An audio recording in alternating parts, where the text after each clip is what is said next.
Hey there guys, welcome back to another sports stuff video. Today we are talking about my prediction for the NFL Honors preseason. So if you guys do enjoy, please like, comment, subscribe.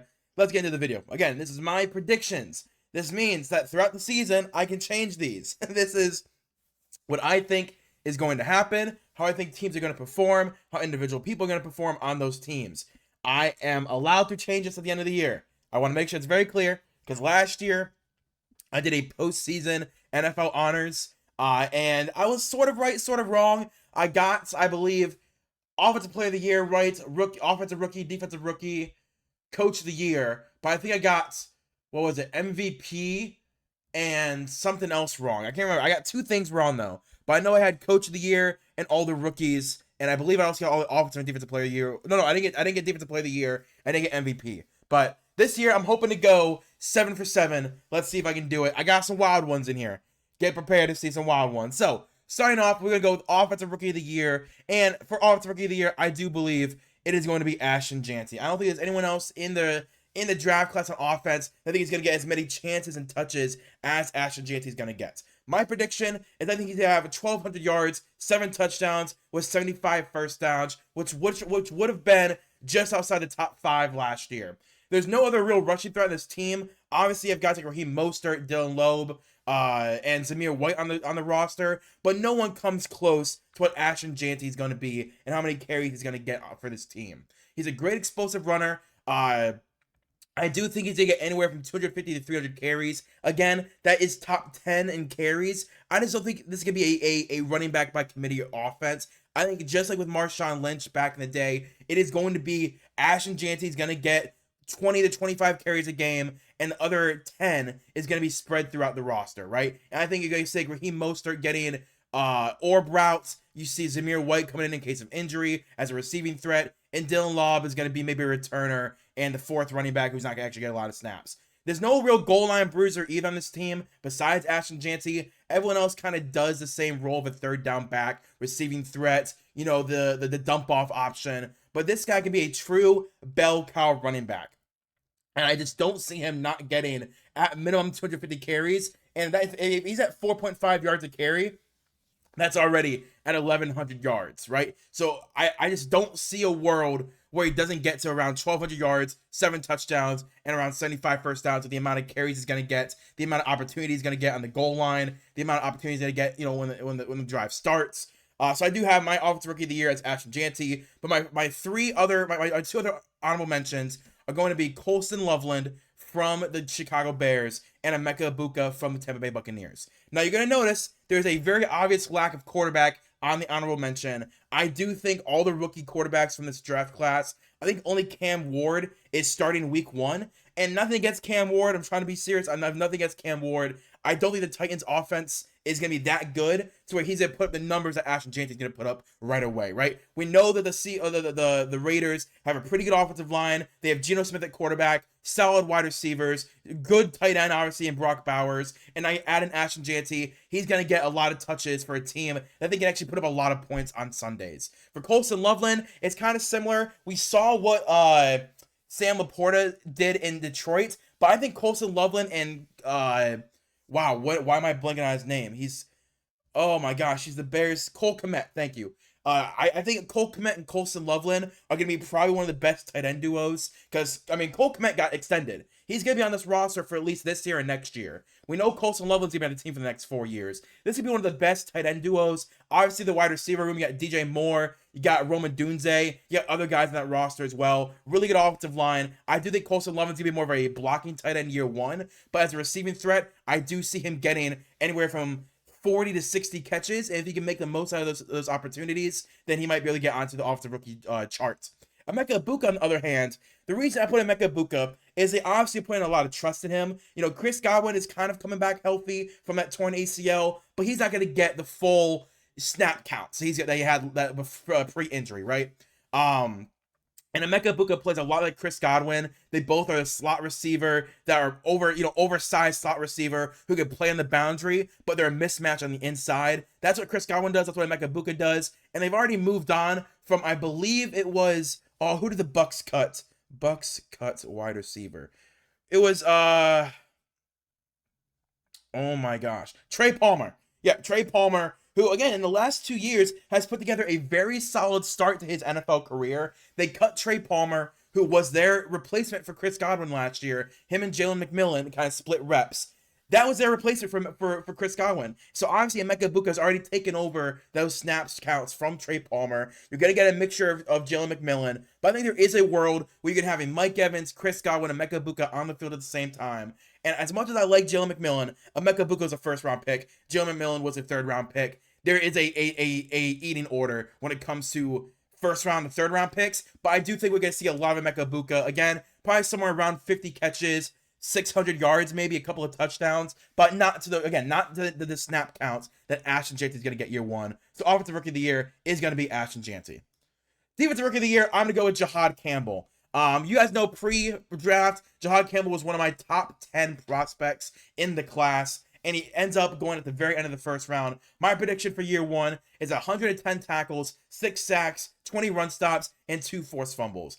I think, and I want to say it right now, I think Jahad Campbell can be the best linebacker drafted in the 2020s. We've seen up from 2020 to 2025, we've seen all the linebackers drafted, right? We see everyone who's been drafted and is playing on their teams. I think Jahad Campbell is already the best linebacker drafted since 2020. I think he has the potential to be, for the next 5 years, still the best linebacker drafted in the 2020s. He has a great range of motion, great sideline-to-sideline speed, great mental game when it comes to reading the running back on run plays, able to fit in zone and man coverage on passing plays, great ball skills, always is constantly trying to get in those passing lanes. He attacks running backs behind the line of scrimmage, and guess what? He just happens to be on one of the most loaded defenses of the last 20 years in this 2025 Philadelphia Eagles roster, right? You have an A-plus defensive line, A-plus secondary, and now an even better linebacker core from last year next to Zach Bond. Jahad Campbell's already been announced as a starter for week one.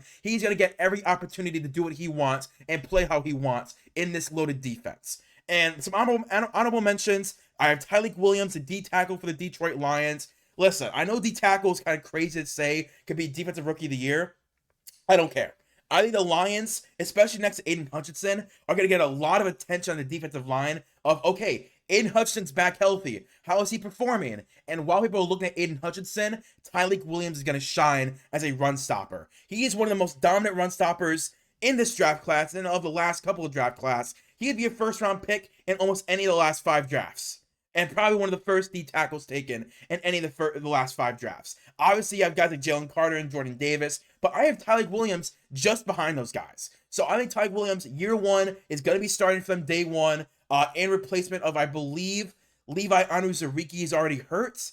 Let me check real quick. I think he's already hurt. Someone got out for the entire season, I thought. Lions depth chart. I'm pretty sure it's Levi Onwuzurike is hurt. Alim McNeill. Sorry. Alim McNeill is hurt. I apologize. Oh, and Levi Onwuzurike. So both starting D tackles for the Lions are hurt. They have DJ Reader, who they signed from Cincinnati a few years ago, and now Tyleik Williams. Tyleik Williams is going to get every opportunity to start week one and probably the first 4 games of the season. And I think while people are looking at Aiden Hutchinson, seeing, okay, how is he performing back from injury, Tyleik Williams is getting a lot of early season hype and probably remain a starter for the entire season once all the guys come back healthy. And my second honorable mention is Nick Emmanwori, the safety from the Seattle Seahawks. I want to try and include another guy from the first round, but there's no one I had higher than Nick Emmanwori. Yes, Malachi Starks is there. I want to make sure it's said. Malachi Starks is going to be one of the best players from this draft class, but Nick Emmanwori is going to play so much for that Mike Macdonald defense. He's going to be the Kyle Hamilton for that Mike Macdonald defense. We've been seeing, I can't remember, is it Christian Gonzalez? No, he's with the Patriots. Who is the corner from that draft class on the Seahawks? I was just looking at their depth chart, making this whole video together. I cannot remember his name. Devin Witherspoon. Thank you. So yeah, Devin Witherspoon currently plays that high rover role that Kyle Hamilton plays in Baltimore, that Mike Macdonald kind of created, that their now defensive coordinator took over that same scheme. Nick Emmanwori is going to play that rover role for the Seattle Seahawks. He is a very physical safety, loves to deliver big hits, very rangy, very fast, long arms, loves to get behind the line of scrimmage and stop run plays where they start. he's going to get a lot of run time, a lot of play, and I think he's going to get a lot of eyes turned, because I think the Seattle Seahawks defense can be very good this year. Their offense, we have to see, with guys like Sam Darnold, how is he going to perform away from Kevin O'Connell? But Nick Emanwari, I think, to get a lot of hype because of how good he's going to be in that role. But I don't think either one of them are going to touch the stats and numbers and play time of Jihaad Campbell, who I have as winning Defensive Rookie of the Year. And again, I think he will be the best linebacker drafted in the 2020s when we look back at 2030, 2031. When we're looking back at the best linebackers drafted from the last 10 years, he is going to be in that conversation. I think he will be the number one guy. So, moving on from Defensive Rookie of the Year, I believe next is Offensive Player of the Year. Let's see who we have. Oh no, Coach of the Year. Coach of the Year, I do have as Jonathan Gannon. So you guys know in my predicting the division winners and predicting the playoffs, I have the Cardinals as winning the NFC West, and not only winning it, but being 11-6. I think Jonathan Gannon for the last couple of seasons has been the most underrated coach in the league. He is a great scheming head coach. His defenses, even with lackluster talent, have always shined in big moments. His offense is the only thing I worry about. But I think Jonathan Gannon is going to be a special coach in the league. He's still in his early 30s, and he finally has all the defensive pieces in place that he's wanted the last couple of years. He brings over Josh Sweat from the Philadelphia Eagles, that when Jonathan Gannon, the 1 year he was a defensive coordinator, Josh Sweat had a career year. He's back with him. He's in Arizona. They have multiple veterans on the defensive line, with a lot of young guys that drafted and have developed. Their secondary is completely revamped again. For like the second or third draft in a row, they went heavy at secondary, and now they have a bunch of young guys who I think multiple guys to be starters for them. Benjamin Morrison is a starter for them, I believe, because he was injured. He fell in the draft. But I think it's all going to come down to if Kyler can be the guy at quarterback. I think Kyler Murray is a top 10 quarterback when healthy. I think the way he can make plays extend, the way he can throw 50 yards effortlessly, I think Kyler Murray has all the tools to be a top 10 quarterback. Now, you got the tools. Now you got to build something, right? Kyler's got to build on the tools that he has. And can he prove now with his head coach that I think is very good and a roster that's really good, can he be the guy? If Kyler sucks, I do think Jonathan Gannon, let's say they don't go 11-6, they have another 5-win season, I think Kyler Murray's out. And I think Jonathan Gannon will get a chance to draft and have a quarterback on a rookie contract that he will be able to coach for a full rookie contract. Because I think he's that good of a defensive head coach schemer that they're going to give him a full chance to develop with someone else. Because he kind of inherited Kyler Murray, so I don't think they're gonna doubt him and be like, hey, if you have a top 10, top 15 defense, you're going to get another chance at a young quarterback. Some honorable mentions. I do have Dan Campbell as an honorable mention. I think Dan Campbell, he hasn't won one yet, but I do think this could be a season where he wins one. Now that he has none of his original coordinators, right? Originally, he had Anthony Lynn as offensive coordinator. He fired him. He took over for a season. Then Ben Johnson got promoted. You had Aaron Glenn the entire time you're in Detroit. Now, both of them are on other teams. The opinion of the NFL world is now, can the Detroit Lions, without their A-plus offensive coordinator, A-plus defensive coordinator, can they go and win 15 games again and make the NFC Championship game? Can they make a Super Bowl without those coordinators and all the losses throughout the roster? Can you do it, Dan Campbell? I think he can. I think he will. I have this team going to the Super Bowl, as you guys saw in my prediction video. If you want to see the matchup from the Super Bowl and who won, go watch my last video. All I'm going to say is I have them being the number 2 seed in the NFC and going deep in the playoffs. So Dan Campbell, I think, will have a discussion for Coach of the Year, but they really like to give Coach of the Year to bad teams that got really good. Like kind of like what we saw last year when we saw Kevin O'Connell, an average team, they get Sam Darnold, they win 14 games, he won Coach of the Year. Jonathan Gannon had a really bad record the last 2 years. I think if he has an 11-6 record and they're an exciting team to watch, Jonathan Gannon's going to win it just because of the storyline of he took a bad team to really good, not a really good team that had another really good season. But I think Dan Campbell and Jonathan Gannon are going to be the top 2 vote getters for Coach of the Year. And then John Harbaugh, I think, will be the third coach in that discussion, because I think the Ravens also will have their best season under John Harbaugh's reign. He has not won one since 2018-2019, since 2019 to 2020, right? Sorry. The 2019 season where Lamar Jackson won his first MVP, that's when John Harbaugh won his first Coach of the Year and his last Coach of the Year. I think the Ravens could also be a team that goes deep into the playoffs, has a spectacular #1 season of all time type of vibes. I think John Harbaugh could get votes for that, but I do think the NFL likes storylines more than success stories. So I think Jonathan Gannon is going to win it over those 3 guys because he took a bad roster. You know, the last 2 years have been developing that roster. I think this is the year they're going to cash in. So Coach of the Year, Jonathan Gannon. Now, for Offensive Player of the Year, I'm going to go with Ja'Marr Chase. Ja'Marr Chase, my prediction is going to be 1,800 yards and 15 touchdowns. Defense is going to be very bad this year. Yes, you did extend Trey Hendrickson, but your linebacker core is still piss poor. Your secondary is still piss poor. And your defensive line outside of Trey Hendrickson is piss poor. I think it's going to be a very, very bad defense. So I think you're going to be down multiple scores throughout the season. So Joe Burrow is going to be airing it out just like he did last year. But this time, he's healthy. Ja'Marr Chase is healthy. T. Higgins doesn't have to worry about his contract, so he's healthy. He's here full time. I think him and T. Higgins, they're both extended, going to be here the full season. They're healthy for week 1, and they're going to be splitting defenses, right? And I think Ja'Marr Chase is going to be the big play guy, while T. Higgins is the move the chains guy. He's still only 25 years old, by the way. Ja'Marr Chase is 25. He's entering his prime right now. And last year, he had 1,700 yards and 17 touchdowns. I do think with a fully healthy T. Higgins, who's here full-time committed, it is going to, hit his touchdowns a little bit. And plus they have Chase Brown as well. But I think 1,800 yards, 15 touchdowns is a great season for Ja'Marr Chase. Not as good as, past seasons before, but I'm sorry, this is his #1 when it comes to yards. I think it'll be his #1s for targets and receptions as well. But, obviously less touchdowns, whatever. But I think this could be an obvious, okay, Ja'Marr Chase is the best offensive player in football. Honorable mention is Saquon Barkley. I think he could replicate what he did last year, but I think there is going to be a chance that Saquon, not going to say regresses, but I think comes back down to earth, right? Because we can all agree Saquon was Superman last year. I think he could be now Clark Kent, right? Still really good at his job, but not Superman. Last year had like 2,000 rushing yards total throughout the regular season and postseason, like 25 touchdowns. He could easily come back down to earth, and I think he could still have a really good year, still be one of the, the #1 rusher, #1 rushing touchdowns, whatever you want to say. But I think it's going to be more contained because I think they're going to want to air the ball out a little bit more.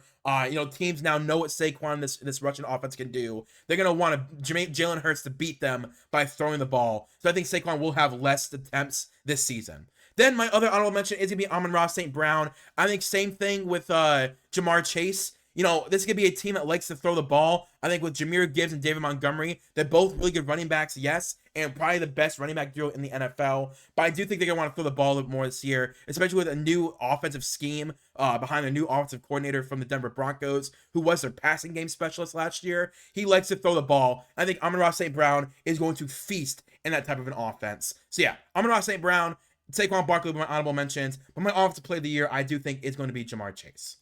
Then for Defensive Player of the Year, I'm going to stick with Old Faithful. I'm going Myles Garrett. My prediction, though, is 23 sacks, 14 TFLs, and 5 forced fumbles.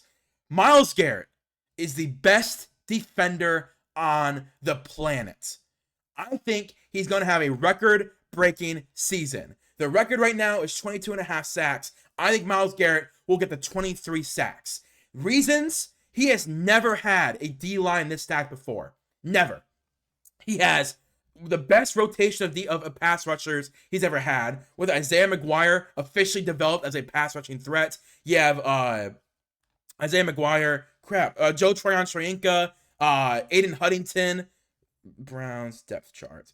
I'm blanking on the actual starter's name. I don't know why. Isaiah McGuire, Alex Wright, and Isaiah McGuire alone are the best pairs of pass rushing threats opposite Myles Garrett he's had in his career. Not to mention, you draft Mason Graham next to Mike Hall Jr. That's the best D-tackle pairing he's ever had in his NFL career. And Myles Garrett asked the Browns, hey, Mason Graham's the guy. He's the guy I want next to me, and they obliged him, and they got Mason Graham. Then at linebacker, Carson Schlesinger, he's been a monster in the preseason and training camp. Obviously one of the best corners in Denzel Ward. At safety, you have Ronnie Harrison, you have Grant Delpit, who's now fully healthy. This could be one of the best top 10 single season defenses ever. I don't know why I feel it, but I think this is the year Myles Garrett has his #1 season of all time, right? All offseason, it's been Myles Garrett praise. And I wanted to read this exact quote I screenshotted from the Eagles offensive lineman Lane Johnson and Jordan Mailata, the two best tackles in football. The Browns held joint practices with the Eagles ahead of their Week 2 preseason game against one another, and Garrett reportedly consistently got to Jalen Hurts, which led to left tackle Jordan Mailata being asked how to stop the former Defensive Player of the Year. I can't answer that, Mailata said. Not because I don't want to, I just don't know the answer. There's no one like Miles. You can't apply what Miles does to anyone else. He's just a freak. I don't know how to stop that guy. Reportedly, Myles Garrett was so quick off the line getting to Jalen Hurts that he would beat Jordan Mailata and Lane Johnson and stand in the backfield with Jalen Hurts, because when it's training camp, when it's practice, you don't sack the quarterback. You stand still, let them do the play. Every single snap after snap after snap after snap, he would beat the offensive lineman, get to Jalen Hurts, and stand there so they could go through their offensive play. This is going to be the best Myles Garrett season of his career, and I think it's going to be the 23 sack season. Honorable mention is going to be Micah Parsons, obviously in Green Bay. I think him in that defensive scheme is going to be A+. I'm excited to see what Micah Parsons can do in Green Bay. Him next to Rashawn Gary. We've already seen what Rashawn Gary can do. I think Micah Parsons is a 20 times better at Rashawn Gary, and Rashawn Gary was really good in that defense. And Jared Verse, y'all know I love Jared Verse. He's one of my favorite pass rushers that are young, and I think Jared Verse with the LA Rams, he's going to have another great season. Won Defensive Rookie of the Year last year. I do think he's going to have another 15 sack season and probably will be in contention for the TFL record. The TFL season leader, against Myles Garrett. I think that's where he's a B in that discussion for. But Micah Parsons is going to be right behind Myles Garrett with the sacks.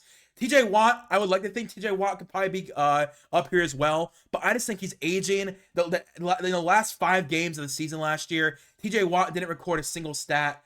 I just think TJ Watt is hitting the wall a little earlier than other guys are. I hope I'm proven wrong. I love good football, but I think Myles Garrett, I think this is going to be his #1 season of his career, and I think 23 sacks is the number he's going to hit. Then moving on to MVP, that's right, it's Lamar Jackson. And here's my prediction. 4,500 passing yards, 35 touchdowns, 5 interceptions, 1,200 rushing yards, and 6 rushing touchdowns. I think this is the year for multiple greatest of all time seasons, right? We saw it multiple times throughout the NFL history that when we see one guy gets like their personal record-breaking season, multiple guys follow. If we would go back to 2021, right? In this decade, back to 2021, which I think was the best individual statistical season of this decade so far. Tom Brady, year 2 at Tampa, had 5,300 yards. Justin Herbert, as a rookie, had 5,000 yards. Matt Stafford had 4,800 yards. Pat Mahomes had 4,800 yards. Derek Carr had 4,800 yards. Great passing season. Rushing, Jonathan Taylor had 1,800. Nick Chubb had 1,259. Joe Mixon had 1,200. Najee Harris had 1,200. Dalvin Cook had 1,100. Great rushing stats. Receiving, Cooper Kupp had 1,947 yards. 1,947 yards. Justin Jefferson, 1,600 yards. Devontae Adams, 1,500. Jamar Chase, 1,500. Deebo Samuel, 1,400. Multiple guys, that's their record season.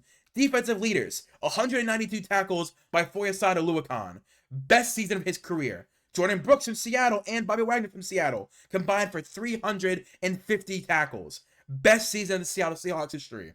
Then for sacks, TJ Watt had 22.5 sacks. His personal best, and it tied the NFL record with Robert Quinn from Chicago getting 18.5 and Myles Garrett getting 16. And interceptions, that's the year that Trayvon Diggs had 11 and J.C. Jackson had 8. I think this is the year where we see multiple guys break those kind of stats, right?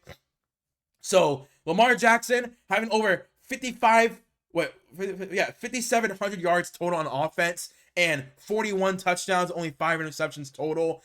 That's going to be his greatest season. Lamar has the best infrastructure he's ever had. You have DeAndre Hopkins added to the wide receiver room. Malachi Starks added safety. Mike Green at pass rusher. Multiple guys on defense were drafted and made the roster. On the offensive side of the ball, the best offensive line he's had. I think this is going to be his magnum opus. The greatest year of his career, I think, is going to be this year. The reason I say that is because after last year, where he had his best statistical season and he didn't win MVP, I think he's coming back pissed that he didn't win MVP. You have Derrick Henry. I think this could be the last year Derrick Henry's really good. I think he's going to have the best season he's ever had. And I think just like with Myles Garrett, I think he's going to break records for quarterback play at the quarterback position. Some honorable mentions. I have Patrick Mahomes. I do think Patrick Mahomes, this could be one of his better seasons as well. Obviously, 2018 will probably not be topped, at least this year. Maybe next, I think they still need another a field spreader like Tyreek Hill. We'll see what Xavier Worthy can turn into. But I do think Patrick Mahomes is going to put up the numbers. He's going to put up impressive numbers as well to kind of be that second guy behind Lamar Jackson. Then I'm going to go with Josh Allen at number 3. Again, I think Josh Allen, he kind of set the bar for himself to win MVP very high. I don't know if he can replicate that and stay healthy. Lamar Jackson has been doing this for 7 years and has never sustained a major injury, right? Josh Allen, he hasn't either, but his best season was last year. This is just another Lamar season. That's how good we have. Like this is what I'm saying. This is just another Lamar season. 4,000 yards, 1,000 yards rushing, 40 touchdowns, 5 interceptions. We've gotten used to this, but I think this is going to be the year that Lamar Jackson not only wins MVP as a solidified #1 player in the NFL, but he's also going to lead his team to the Super Bowl. If you go and watch my last video, you'll see the Super Bowl matchup and how I kind of broke it down and who I think wins. I think this is the year for Lamar Jackson, man. I really do. I mean, this is the season that when he retires, we're all going to look back on and say, yep, that was his #1 season. That's the year that we all officially said he's the greatest dual threat quarterback of all time. And this will be the season. So if you guys did enjoy, please do like, comment, and subscribe. Let me know in the comments down below, who do you think where I was wrong? Who do you think's gonna win all these different awards? Again, let's go back through it. We have Offensive Rookie of the Year, Ashton Jeanty. Defensive Rookie of the Year, Jahad Campbell. Coach of the Year, Jonathan Gannon. Offensive Player of the Year, Jamar Chase. Defensive Player of the Year, Myles Garrett. And MVP, Lamar Jackson. Let me know in the comments down below what you think is wrong, what you think is crazy, and I would love to respond. And I'll see you guys later. Peace and bye.